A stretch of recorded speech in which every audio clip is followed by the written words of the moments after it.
local news, politics, business, sports, arts, music. Mike and Marty on the beat. Mike and Marty. Mike and Marty on the beat. Mike and Marty.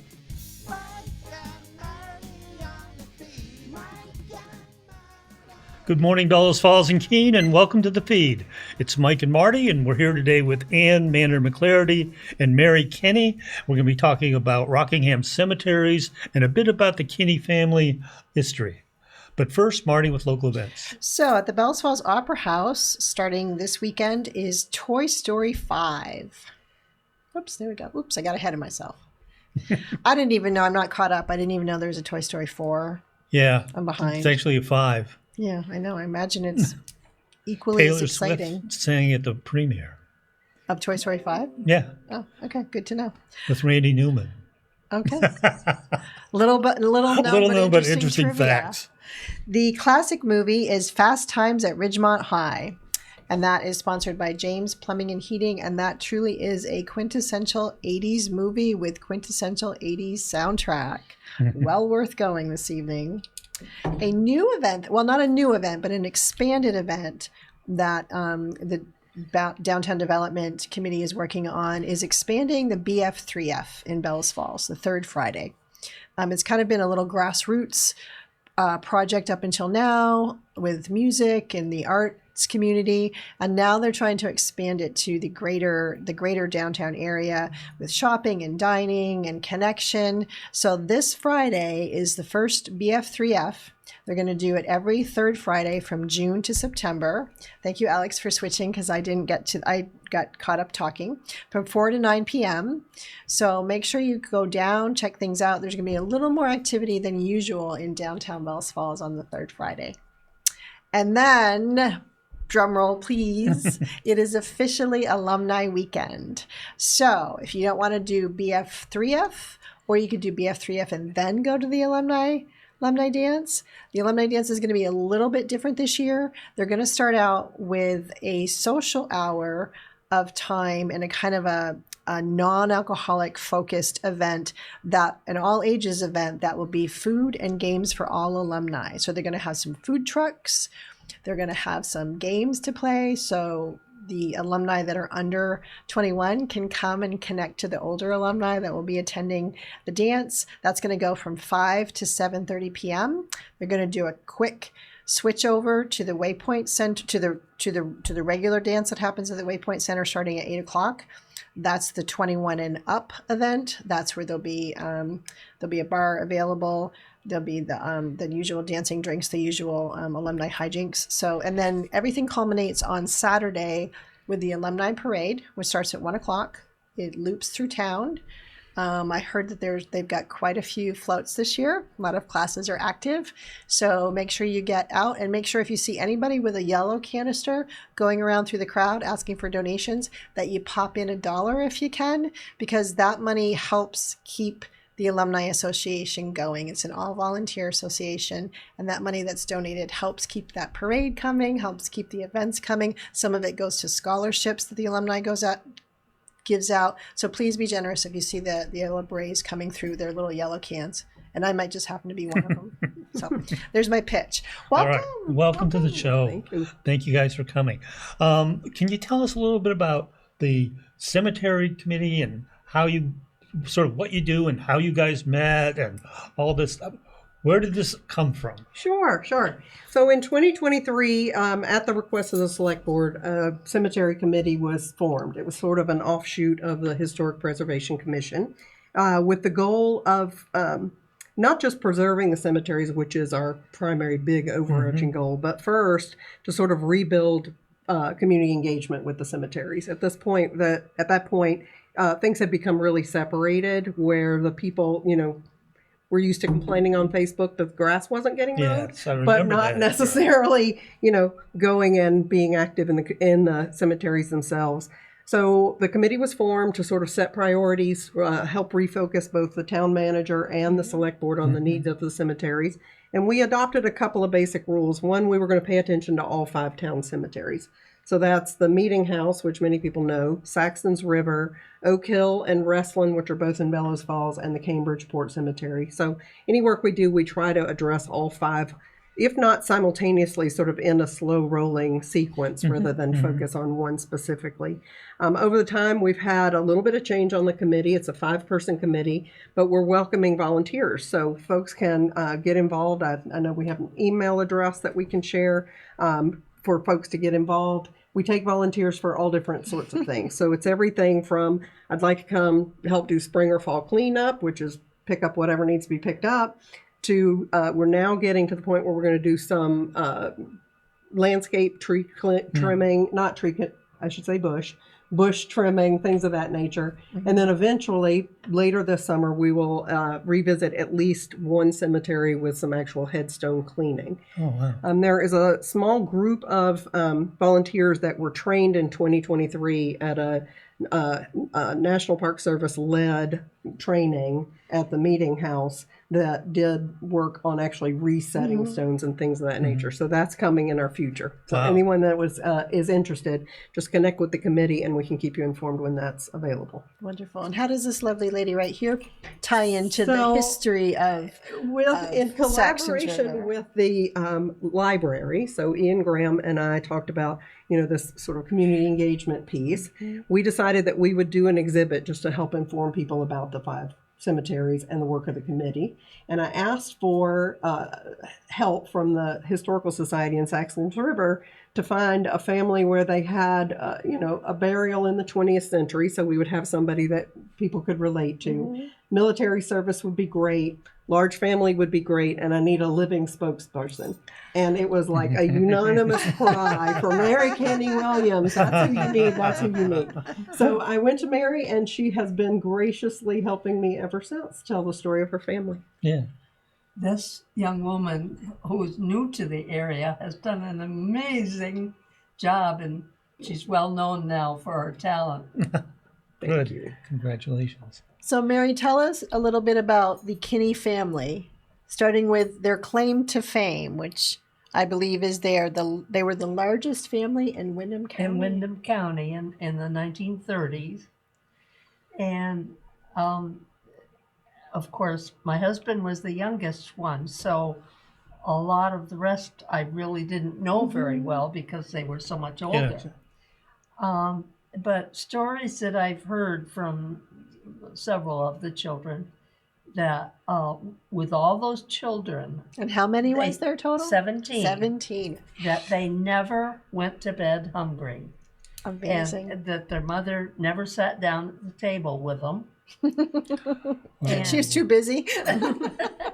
And that she made a lot of their clothes. And I think that picture that you have when they were little depicted that, homemade short pants and long pants and so on. And that the girls also told me that there were 2 bedrooms upstairs, and one was the girls' room, one was the boys' room, and that they slept 3 in a bed, 3 girls in a bed. Wow. And then when a new baby was born, which kept happening, the toddler was sent upstairs for the girls to watch at night, and that one slept at the foot of the bed going that way. Oh my gosh. Oh my gosh. And you mentioned that at one point, how many were in military service? There were 5 of Mother Kinney's sons in the military at one time. Wow. And then one son got killed in Germany in 1945, and he was 18 years old. And he's buried in the Saxon's River Cemetery, and his body came back. And we now have a picture of him in the display. I have no concept of really what their life was like back then, because I met my husband in my hometown of Paulet, Vermont. Okay. And he was working on a farm there, and the rest became history, I guess. So generally, did the family work on a farm, or did they? No, many years ago, there was a woolen mill on the river. Yeah, the building is still And there. their house was right on the other side of the river. And he worked as a night watchman at the woolen mill for forever. Wow, interesting. But all of the children, I don't know how far some of them went in school. I don't know how many, if any, graduated from high school. But I tell you, they were all born with very creative genes. And they built their own houses, and the girls were very, very creative and artistic. And I think that stemmed from not having any toys. They had to figure make it their out. own. Yes, I think you're right. I mean, they filled in. They didn't have something else. Yeah. They had to make their own, Yeah, and so that's my the sister that was 2 years older than my husband said that she never had a doll, and she used to look for sticks in the woods, and then she would make little clothes out of rags to dress in. I mean, it makes me sad when I think about that. But they all had wonderful creative lives, and I think that was a real plus, maybe. One of the things that really impressed me, not just about the family, but about, like, as a newcomer, my view back into Saxon's River, is when you look at the oldest pictures, you can really see the blue collar, hard scrabble life that they lived. It was not a life of luxury, No, and knowing that the children would have to leave school, cross the bridge, like just to get into town, everything was different, and no car, and just the way that would all work. But then as you look at the evolution, you see the military service, you see the marriages, you see the 20th century play out, and that that how we as a town, we as that Saxon's River as a village, but also we as a people, the expansion of the family is also sort of it helped lift the whole family. I think I think they did well because of the connectedness. yes, Yeah. mutually supporting each other. Yeah. And when I married Carol in 1954 in Paulet, and we thought we were going to live in Paulet, but we ended up moving to Saxon. Oh, really? My husband was a plumber, and were still most of the members of the family still in Saxon's River, or had they sort of spread out? A lot of the family lived in Charlestown, New Hampshire, and I think there's 5 or 6 of them buried in a Charlestown cemetery. And then the oldest son went to Sharon, Vermont, and I only saw him once. And then one sister had passed away before I married Carol. And the girls had longevity connected to them because just 2 years ago, the youngest girl died at 95 and a half. Wow. And another one died on her birthday at 95. And one in Springfield lived until she was almost 101. Oh my goodness, that's amazing. Amazing. The boys didn't live as long. They weren't as old when they passed. And my husband, unfortunately, got non-Hodgkin's lymphoma and died in 2008. The rest of my story is that at 75, I met a widower from Springfield, and I got remarried. Never too late to start again. We hear that she was the belle of the ball, and that the wedding was the biggest function for the whole year in Saxon's River. Oh, I'm sure. Everybody says that. I had 2 showers, and I mean, everything was. Everybody got caught up in the excitement. That's awesome. And I have 3 children, which her history shows, her family tree. And I have 6 grandchildren and 9 great-grandchildren. and I have 2 great-great-grandchildren. Wow. We had to add a great late in the Well, game. We'd already done the family tree, and then we're like, oh, wait, a new one. So I think you said So there's I feel there's blessed. 5 generations still in Yes. Saxons River. Yes. That's so New Englandy and so Mhm. unique to our area. And so talk a little bit about the importance of the cemeteries and how it helps us understand this history.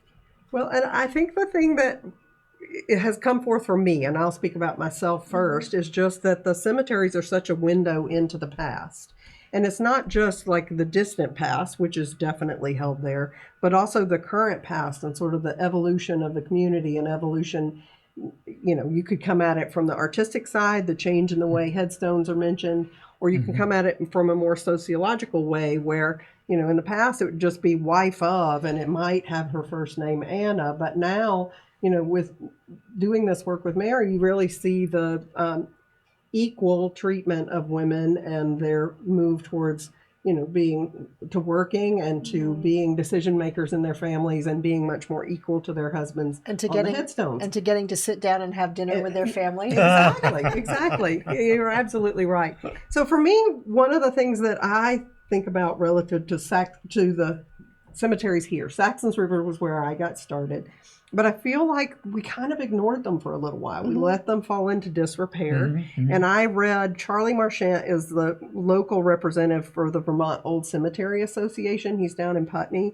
And I listened to a radio interview he did, and he said that he judges a town by the quality of care they provide for their cemeteries. And I thought, now that is something, because I can see where we had these gorgeous cemeteries. We have 5 very different cemeteries. We could be a study in New England cemeteries because we have the Meeting House, which is the oldest, then Saxons River. Oak Hill was the beautiful garden style. But over the years, you know, decline in wealth in the community and this like they will mow the grass, they will do this, they will do that, has really shifted. In the 1950s, everybody volunteered in the cemeteries, and we moved away from that. And we're trying to help move back towards it because it's such a positive way of connecting with your neighbors today, but also with the past and really sort of understanding a little more about the context of the community. Yeah, and I think if we can, I'm just going to run through the slides of the cemetery, starting with the Rockingham Meeting House Cemetery. So here's the Rockingham Meeting House Cemetery.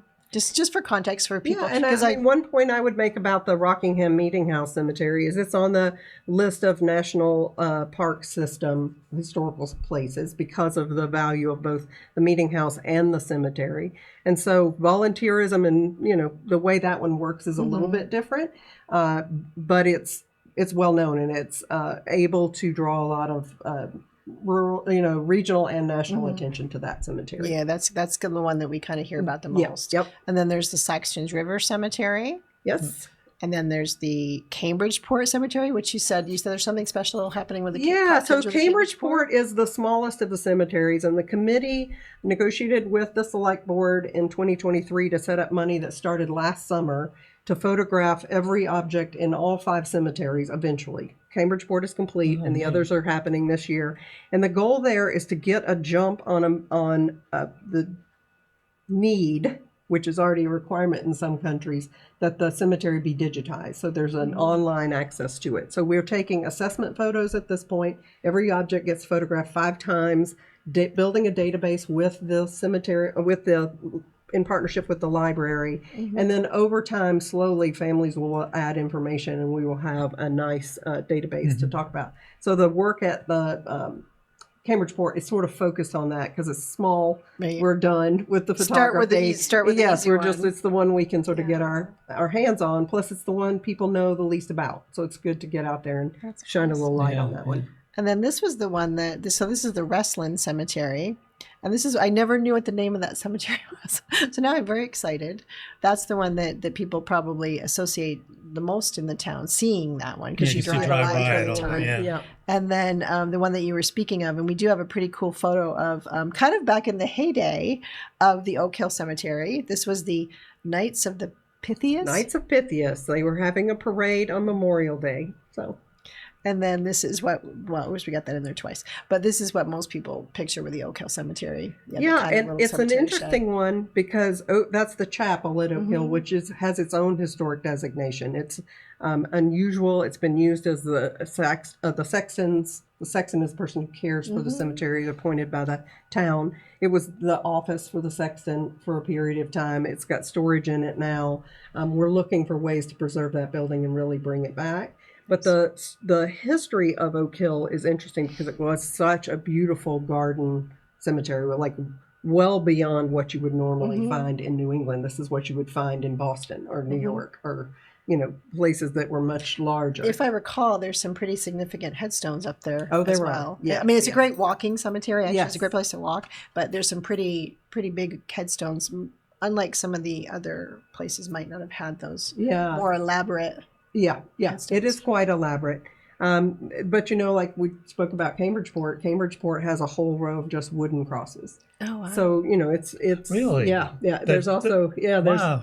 there is a constructed wooden headstone with a steel band on it at in Cambridgeport as well. So there's a lot of variety. There are zinc headstones. There are some in Oak Hill and some in Saxon's River. Very different look. And then the marble, which people are used to, is the bright white granite, which is sort of Vermont's signature. And then the slate stones are sort of the oldest ones. And then the ones somewhat in Saxon's River, but especially up at the meeting house, those have been studied by historians. Amherst has a whole library on cemetery science, and they, that's a key destination for them to understand the Moses Wright Rockingham School of Cemetery Carvers. So long before Barry and the granite industry, there were a family of carvers that lived here in Rockingham and were famous for the stones that they carved. And if folks want to see that one and know that's what they're looking at, we've done the research on a stone that is been removed from Rockingham Meeting House for its own preservation and is packaged and on view at the library. Is that Yeah. the Samuel Walker? The Samuel Walker I think we have that stone. slide, Yeah. but I'm going to have to go back to it. Yeah, was so one it's of a the really first notable slides. one, and local historians here in town were able to look at the picture of that and just start to piece together that has to be Moses Wright, because look how the rays coming off. What you would call a face, it's not meant to be a portrait. That's a soul effigy. It was at that time you would just have a nod towards humanity with Right. eyes and a nose and maybe a mouth, but what you were just talking about, the soul, and this one has like sun rays coming off the head. And by sort of backtracking through all of that, we were able to both, prove, I would say, that this was Moses Wright himself carved that stone, which is notable, and that we were able to figure out who Samuel Walker was, that he was not included in the Lyman B. Hayes genealogies that are so famous. So we were able to research that with Wayne Blanchard and Connie Lancaster here locally and rebuild the biography for he and his wife Abigail. So if people want to learn more than we're telling them, where is the display and how long will it be there and how will they learn more about the Kinney family? Well, yeah, so the display is at the library. You come in the main doors and it's on the right in the little window alcove there. They can learn more there for sure, because there's a survey. We would really like to gather information from the community about sentiments about the cemetery. How would people like to use them, things of that nature. We're also seeking more volunteers, so there's a sign up form there for that as well. And it'll be up roughly a year. The library's been very good to us, so if there was a reason to keep it longer, I think they would. We're going to have an open house with the committee. Will all be there on July the 11th, which is a Saturday. So we would invite folks to come out for that. And then when we get to the fall, we're going to start doing some panel discussions. So you gave me the idea of maybe talking to Gail Golick and others about just what do cemeteries mean? Who's interested in them? What are we doing here locally that's a little different than elsewhere? What is normal, not normal?